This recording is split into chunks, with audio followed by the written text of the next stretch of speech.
nosso curador Paulo possui graduação em Arquitetura e Urbanismo pela Faculdade de Arquitetura e Urbanismo da Universidade de São Paulo. Atualmente é coordenador geral da Fundação Cultural Emma Gordon Clabin. Tem experiência da área em artes, com ênfase em fundamentos e críticas da arte. Fica à vontade, Paulo. Boa tarde. Vocês estão me ouvindo, então, né? Perfeito. Boa tarde a todos. Queria agradecer essa oportunidade, né, de falar um pouco da coleção da Dona Emma.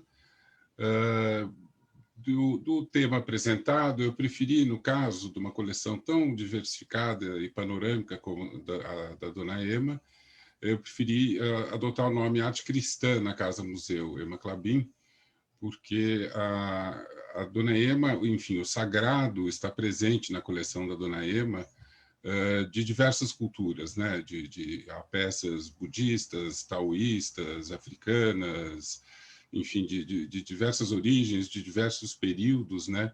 Então, o recorte que eu quis dar aqui para apresentar para vocês hoje é especificamente esse da arte cristã. A casa da Dona Emma, vou mostrar aqui só algumas imagens.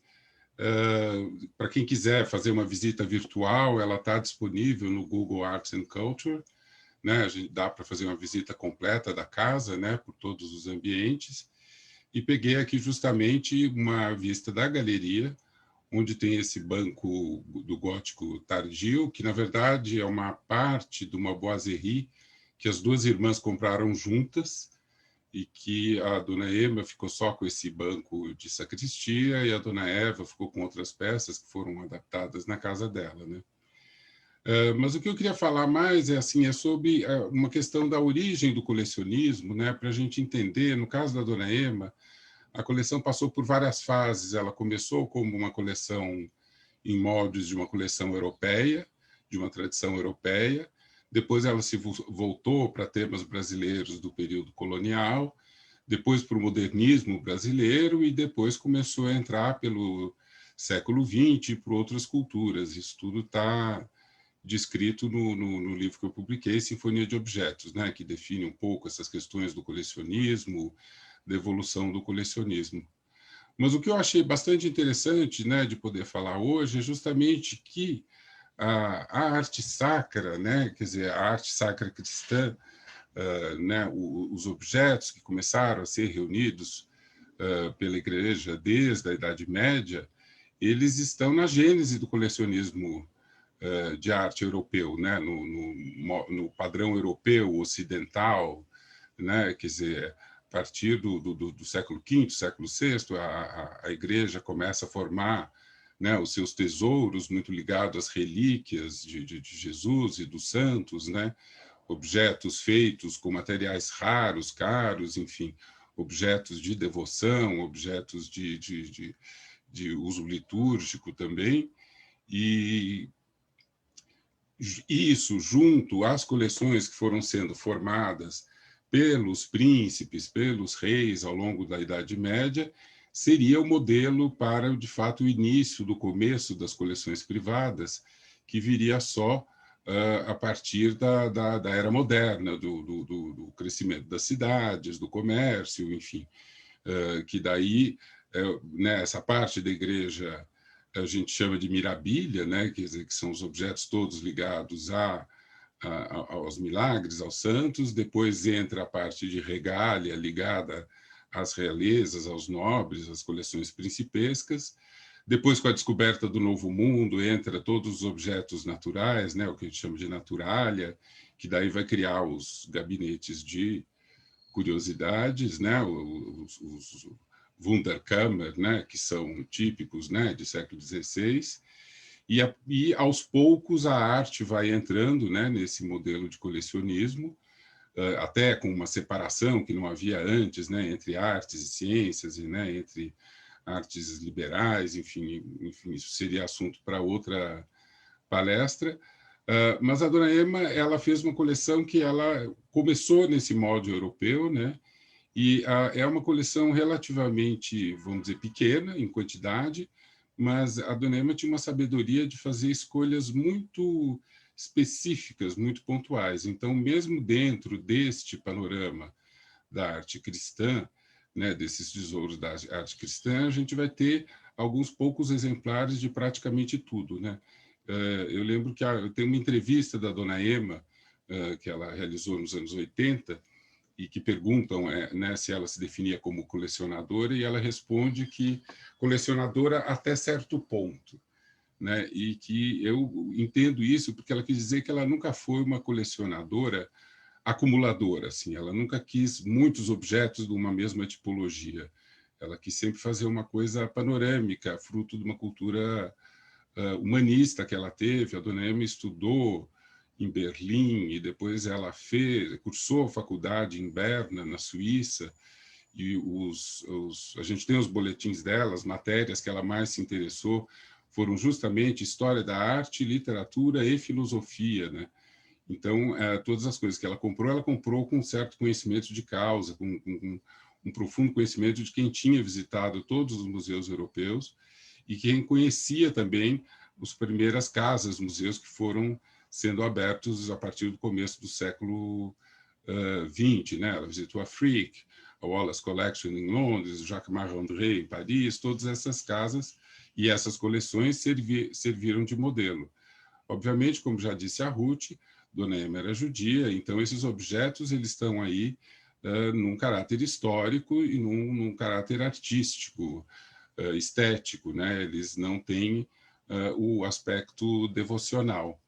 Mas daí, dentro dessa origem mesmo do colecionismo, desses tesouros, eu separei algumas peças. Aqui mais uma imagem. Essas imagens são, na verdade, do tempo da Dona Ema, que mostrava como as coisas eram todas dispostas, né, sobre os móveis, sobre a balaustrada, enfim. Isso hoje em dia não pode mais estar assim, por uma questão de conservação e também de proteção para o público. Mas só para a gente ter uma ideia de como também eu imagino o colecionismo, nesses moldes dela, como um processo criativo, como eu falei no meu livro também, né? E que, então, esses objetos todos, dotados de significados históricos, artísticos, enfim, eles são utilizados na criação de uma nova obra de arte, que eu considero, que é a coleção em si, que é um reflexo da personalidade, da biografia da colecionadora, né? Quer dizer, existe uma outra camada, né, de significados que está acima da camada de quando os objetos foram de fato realizados. Daí, desses primeiros tipos de peças, né, que eu estou chamando aqui de mirabilha, né, das origens do colecionismo europeu, eu separei algumas para mencionar. A primeira delas é esse oratório relicário de Santa Eulàlia de Barcelona, é uma peça de Limoges, né, feita no século XV, que é uma peça bastante curiosa, né? Ela aberta assim, ela mostra no centro, né, a própria Santa Eulália, né, segurando a palma, e ao lado dela ela sofreu uma série de perseguições ainda pelos romanos, né, quando a religião cristã ainda não era permitida, e foi torturada para renunciar à sua fé, e se recusou até ser crucificada numa cruz em forma de X, que é o que está aí na imagem, né? E esse relicário que ele se abre nas laterais internas, eles contam um pouco justamente do martírio dela e depois dela, da ascensão dela, enfim, do reconhecimento, daí que tem essa imagem central dela cercada de anjos, né? Mas também é uma peça que foi encomendada, né, em Limoges, é uma peça que foi encomendada por um casal, que justamente eles estão aqui na base da peça, em que a mulher é da família de Castela, e, né, que a gente vê pelos brasões que eles estão segurando, e o marido de Barcelona, ou da Catalunha, né?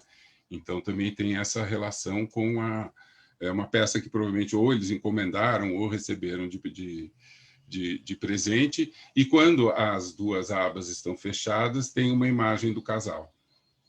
Então, que seriam devotos de Santa Eulália, e aqui tem também, bem abaixo da Santa Eulália, tem um losango ali que é uma pequeno compartimento para guardar de fato a relíquia, né, da santa, e abaixo um outro compartimento, possivelmente para guardar alguma coisa preciosa do casal.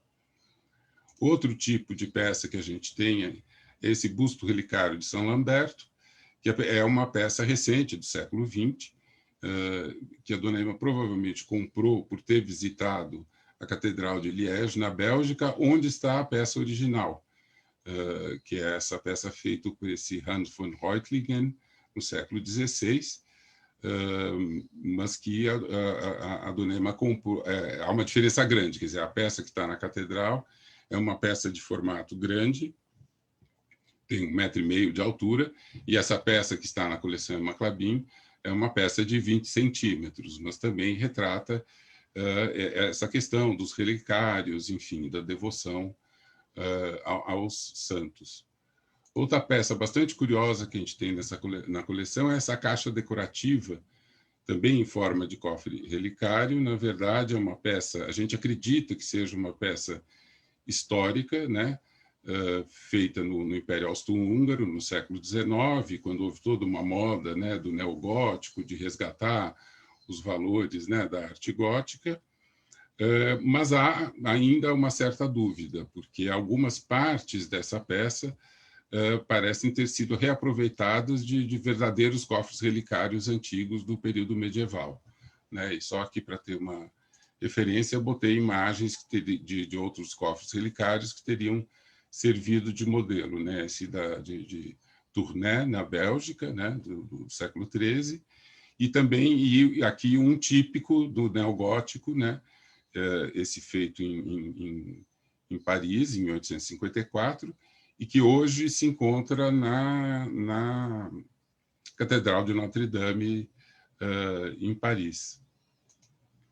Depois a gente tem uma peça muito interessante também, que fica naquele mesmo banco gótico, né, que está no meio da galeria, que é uma jarra feita numa técnica de cerâmica, com impermeabilização por sal, né, que chamam de salt glaze, com a cena da descida do Espírito Santo no Pentecostes, né, que ele aparece para Maria e para os apóstolos, que é justamente o evento que marca o início da Igreja Católica, né, o início da Igreja, né, que seria a primeira celebração. Quer dizer, a gente acredita que tenha sido uma peça feita para algum mosteiro, enfim, que teria tido um uso religioso, embora as peças feitas nessa técnica não sejam normalmente peças religiosas.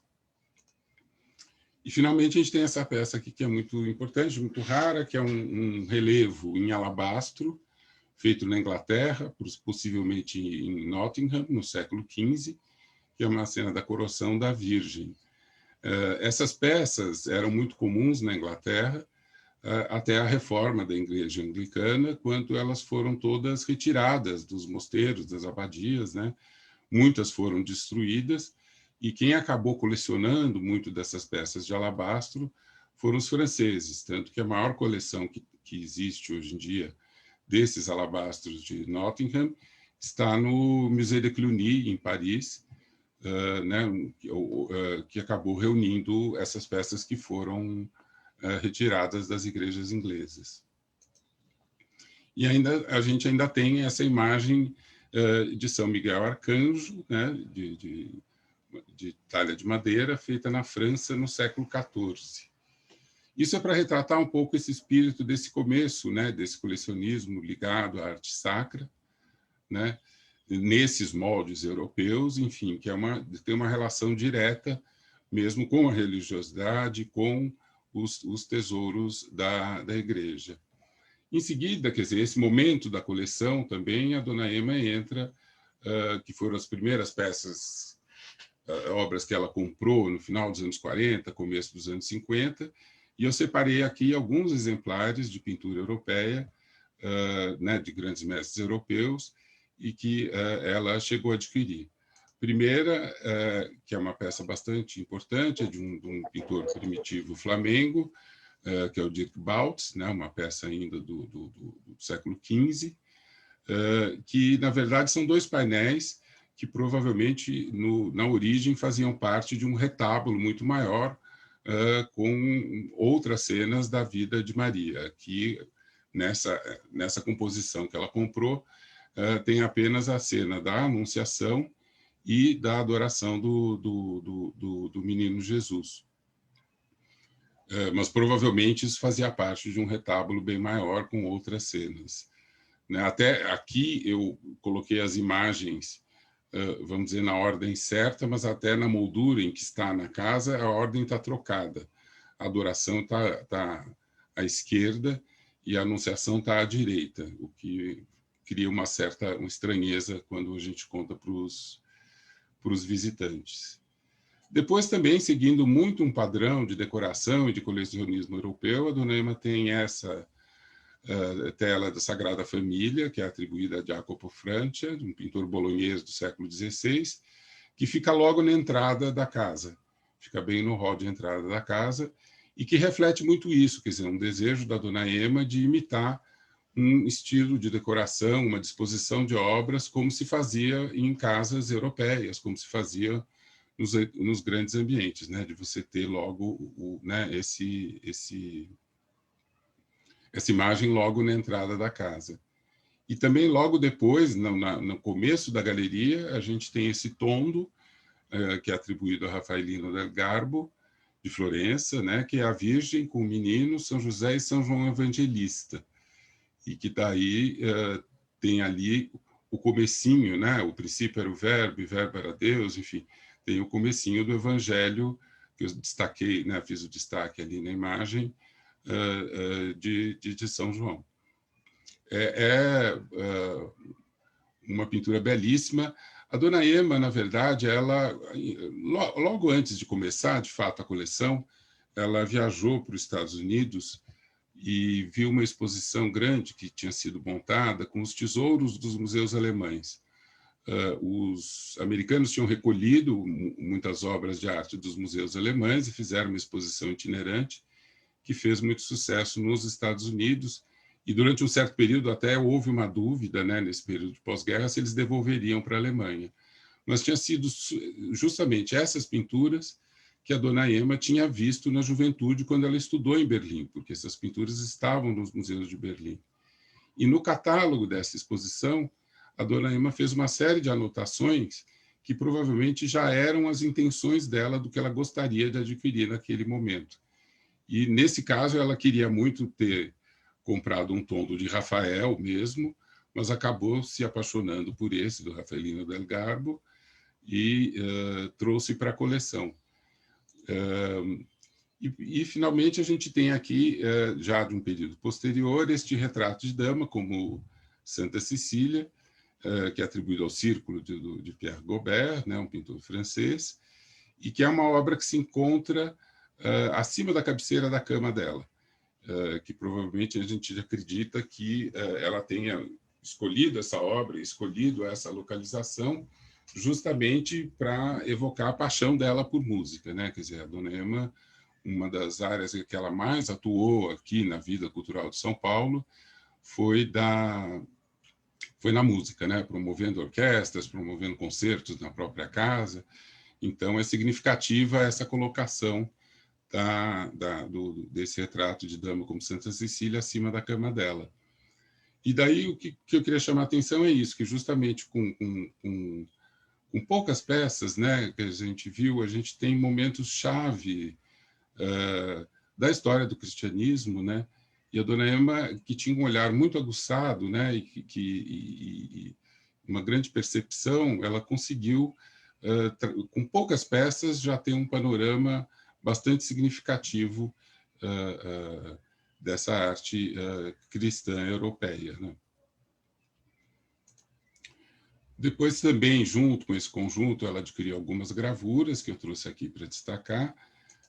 Uma é uma cópia de Jérôme Vierix de uma gravura de Dürer, uma peça feita na Antuérpia, no século XVI, que é a Virgem com o Menino, conhecida como Madonna da Pera, e que era uma prova de habilidade do artista. Ele fez uma cópia de uma gravura do Dürer, tanto que tem um monograma, a assinatura do Dürer, mas depois, bem escondidinho na árvore, tem a indicação de quem, de fato, a realizou.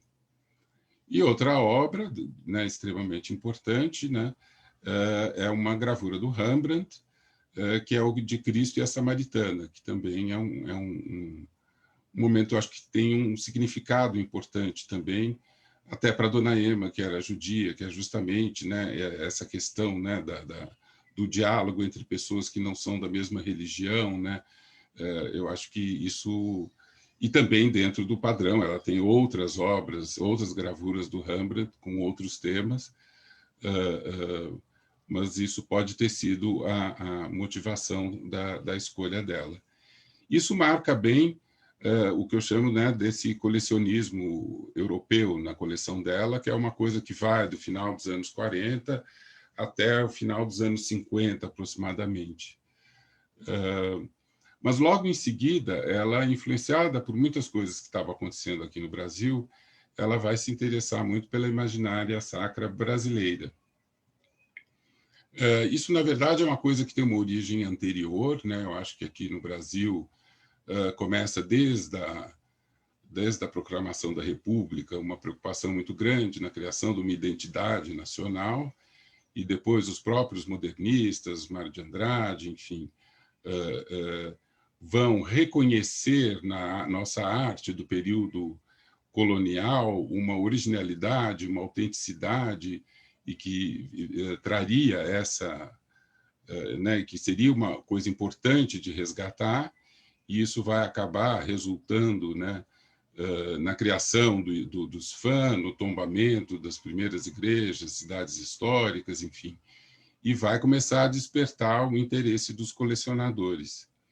Isso acabou sendo reforçado no começo dos anos 50, na verdade, por dois motivos. Primeiro, teve um imigrante polonês que veio ao Brasil, Stanisław Herstal, que logo chegou ao Brasil se dedicou muito ao estudo da nossa imaginária sacra, e ele promoveu uma exposição importante em 1952, reunindo obras de colecionadores particulares e do Museu Paulista, e foi justamente nessa exposição que a Dona Ema teve contato com essas obras, e essas duas imagens aqui, né, essa imagem de Nossa Senhora Divina Pastora, de Pernambuco, e essa da Nossa Senhora da Assunção da Bahia, justamente foram obras que fizeram parte dessa exposição de 52 e que logo em seguida foram adquiridas pela Dona Ema. E a gente sabe disso porque depois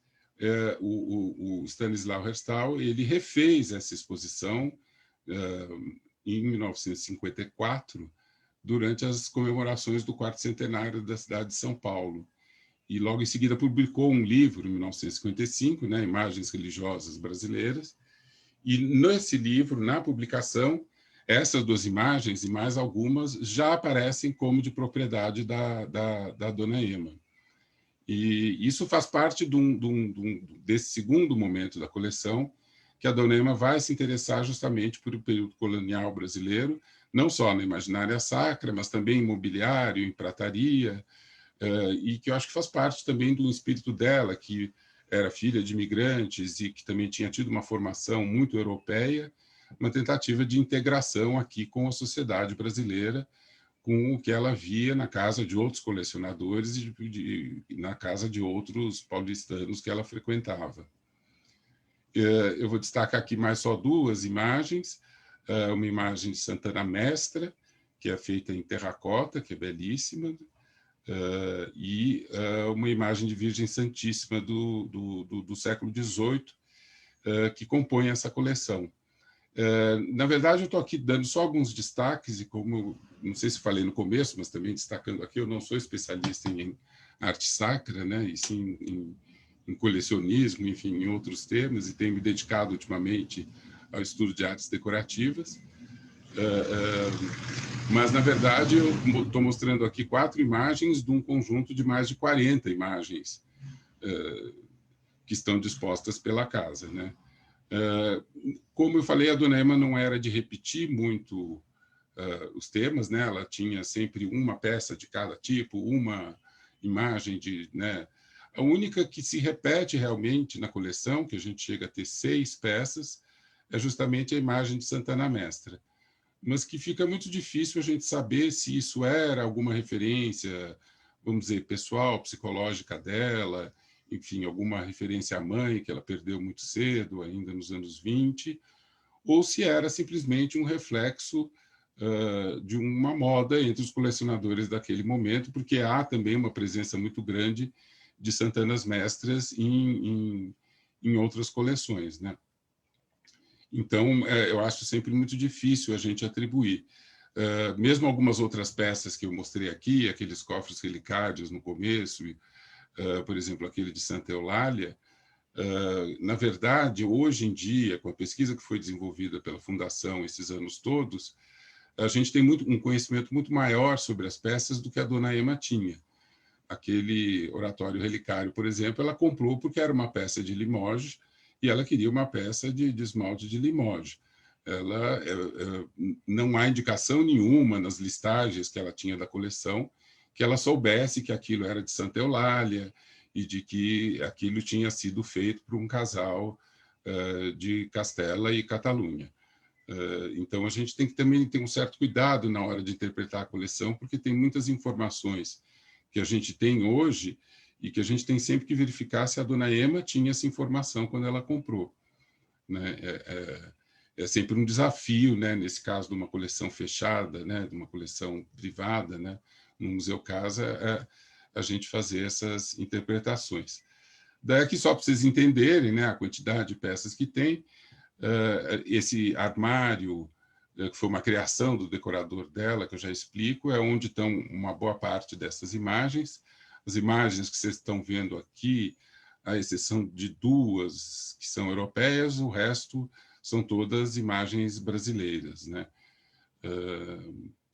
E que nós ainda não tivemos, vamos dizer, a oportunidade de fazer um estudo mais aprofundado de todas elas. Eu até aproveito aqui, espero que haja muitos pesquisadores dessa área nos assistindo, e para falar que a Fundação está sempre aberta a colaborações de pesquisa, de estudo, com todos com os estudiosos, com especialistas, com outras instituições, que isso é uma forma muito importante que a gente tem né, para desenvolver a pesquisa sobre a nossa coleção. Esse armário, daí a gente entra num assunto seguinte, né, da coleção. Ele é um armário, na verdade, inventado pelo decorador, o Terry Della Stufa, com peças da Igreja de São Pedro dos Clérigos do Mestre Valentim. Ele juntou vários fragmentos, fez uma nova policromia, que não é original da igreja, e criou esse armário que ele colocou na sala de jantar.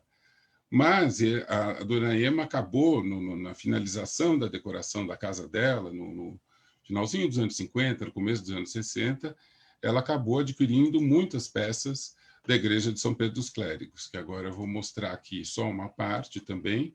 Aqui tem uma imagem da igreja, que, como todo mundo sabe, foi demolida, né, no começo dos anos 40 para a abertura da Presidente Vargas. De certa forma, foi um crime, né, porque essa igreja já havia sido tombada, fizeram um processo às pressas de destombamento e imediatamente começaram a demolição. E algumas peças foram resgatadas justamente por antiquários e colecionadores lá do Rio de Janeiro, assim, dos escombros da demolição, porque para evitar uma reversão do destombamento, eles entraram com o trator destruindo a igreja. Mas muita coisa foi salva e a dona Ema mais tarde adquiriu essas peças. E aqui a gente pode ver, por exemplo, a gente tem 2 das 4 colunas do altar-mor da igreja, que aqui está na foto, né, mostrando. As nossas colunas perderam nesse processo aí de retirada da igreja o capitel, né, então elas ficam meio inacabadas, estão localizadas no salão da casa. E aqui ao lado a gente tem também essa placa misular, que fazia parte da igreja, que foi adaptada como porta de 2 nichos na sala de jantar, onde a dona Ema guardava a coleção de porcelanas dela. Mas há vários outros fragmentos que estão em vários pontos da casa, adaptados como luminárias, como aquele armário que a gente viu, né? E a coluna, eu já consegui descobrir, dessas 4 colunas do altar-mor, nós temos 2, e as outras 2 estão Instituto Ricardo Brenan, no Recife. E, por sorte, as de lá, eles ainda têm o capitel. Quer dizer, então são... Mas provavelmente, se eu não tenho certeza, mas provavelmente o maior conjunto de peças da Igreja de São Pedro dos Clérigos num único lugar é o que está na Fundação. Né? O Museu de Arte Sacra aqui de São Paulo tem, outros museus têm, algumas foram para a nova Igreja de São Pedro, lá no Rio de Janeiro, mas eu acho que o maior conjunto, né, que está conservado. E daí só um detalhe aqui, por curiosidade, nós promovemos um trabalho importante de restauro dessas peças no começo dos anos 2000, e a gente conseguiu descobrir que a cor original, a primeira cor que essas peças tiveram, é esse fundo em tom creme, bege, que você não vê em mais nenhuma das peças, porque em algum momento da história da igreja, antes dela ser demolida, ela foi repintada. Então, normalmente, as peças que estão nos outros museus mesmo, elas estão pintadas, tirando o dourado, com cinza azulado. Então, isso é uma... que tinha na nossa peça, mas que a gente removeu para justamente deixar na cor original. Daí também, quer dizer, indo para outro núcleo da coleção, destacar aqui algumas peças de marfim, né, que vem um pouco dessa tradição indo-portuguesa. Enfim, a gente tem essa figura de bom pastor, feita em Macau, no século XVII, e essas figuras da Virgem de São José em adoração, que vem da Bahia, do século XVIII. Eu estou aqui dando apenas algumas amostras, né? Mas há uma coleção bem maior também de peças religiosas cristãs em marfim. E, falar ainda um pouco dos objetos litúrgicos que a gente tem na casa, né? Que uma é uma peça que, infelizmente, não está exposta. Todas as peças que eu estou apresentando aqui, tirando essa casula, todas as peças elas estão normalmente na exposição permanente da casa. Então, vocês podem ver a localização delas lá pelo Google Arts and Culture e podem consultar no nosso site, que mais tarde eu explico. Né? A gente tem muitas peças de prataria luso-brasileira, não só esse estante de altar, mas também temos caldeirinha de água benta, temos o cibório, enfim, temos várias navetas, enfim. É que eu não quis me estender muito aqui nessa apresentação, senão, porque numa primeira contagem que eu fiz da nossa coleção, eu teria que apresentar mais de 160 peças. Então, eu tive que fazer uma seleção um pouco do que nós temos e apresentar nessa perspectiva do colecionismo, né? A única que não está exposta é essa casula, que é uma peça alemã do século XVII, que no tempo da Dona Ema estava emoldurada nas laterais daquele banco gótico, né, que a gente viu lá no começo, e que é uma peça em seda, bordada com fios de prata e fios de ouro, mas que está num estado muito frágil de conservação, então ela está aguardando o restauro para que a gente possa exibi-la novamente, que é uma coisa que eu gostaria muito que a gente conseguisse fazer logo, porque é uma peça belíssima. Era mais ou menos isso que eu queria apresentar, né? Quer dizer, e falar assim que o que é mais fascinante, quer dizer, daí eu acredito, né? Falando da arte cristã dentro de uma casa-museu e dentro de uma coleção como a da Dona Ema, é o diálogo que a Dona Ema criou a partir da biografia dela, a partir dos interesses, das muitas viagens dela, entre essas peças e peças de outras religiões. Então, é muito curioso você olhar essa imaginária sacra junto com figuras de Buda e atendentes, junto com as peças africanas.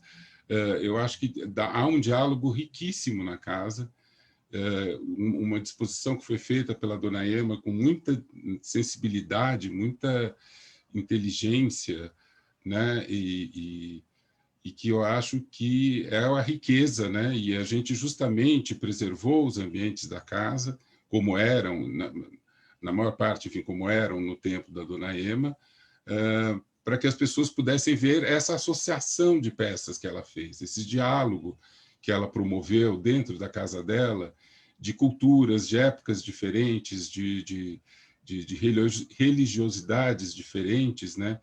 E que é um diálogo muito rico para o estudo da história da arte, muito rico para o estudo da história em si. Queria indicar aqui também, né, para quem quiser, eu sei que eu não falei muito detalhadamente de nenhuma das peças, mas toda a nossa coleção está disponível nessa plataforma Explore do nosso site, ela pode ser consultada, as imagens e dados básicos de todas as peças estão lá, e como eu falei, é possível fazer um percurso da casa em 360 graus, através do Google Arts and Culture.